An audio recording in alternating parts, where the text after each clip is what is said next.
Present tense.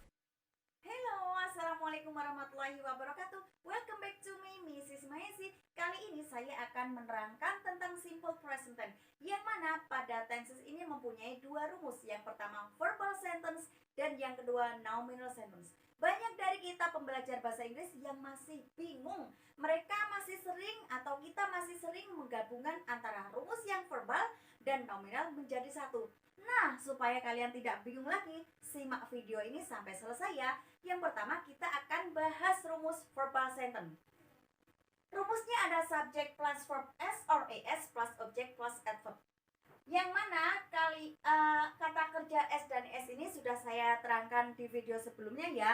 Kata kerja yang ditambah s itu yang bagaimana dan kata kerja yang ditambah es itu yang bagaimana. Langsung saja kita lihat contohnya ya. Contohnya ada I eat rice. Nah, it ini posisinya sebagai verb.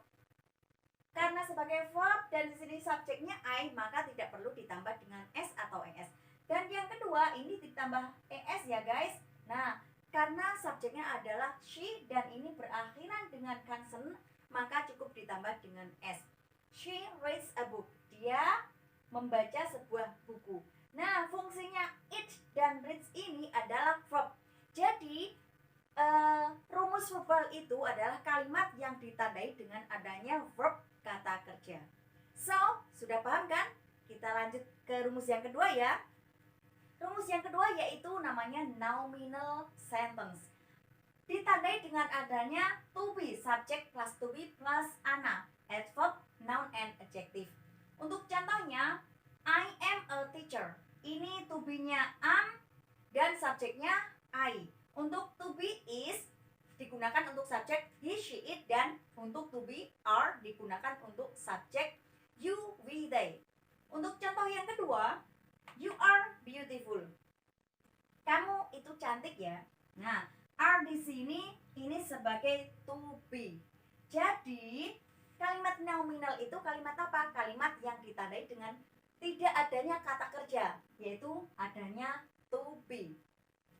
Dari video ini, saya berharap kalian tidak lagi menggabungkan seperti contoh begini.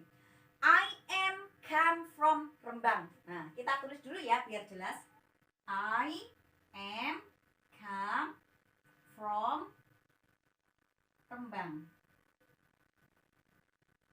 Pada kalimat ini itu ingin menyatakan bahwa saya itu dari Lembang. Nah, karena ini adalah verb, maka tidak perlu adanya to be. Nah, ini dihilangkan menjadi I come from Rembang. Nah, ini malah betul. Untuk kalian yang mau menanyakan kamu berasal dari mana, itu begini ya. Biasanya kalian itu sering mengatakan begini. Where are you come from?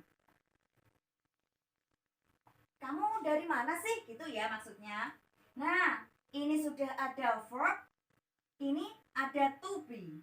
Nah, kalian mau memakai yang nominal atau yang verbal? Kalau mau memakai yang nominal, maka cukup begini. Where are you from? Kamnya dihilangkan. Where are you from?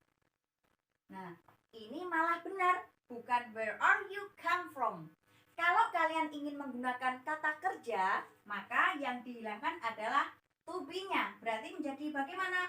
Where do you come from? Nah, kata are ini diganti dengan do ya. Karena ini kata kerja, maka kata bantunya adalah do dan does. Karena ini subjeknya you, maka menggunakan do. Jadi begini ya. Where do you come from? Nah, ini malah benar. Bukan lagi kalian mengatakan where are you come from. Sudah ada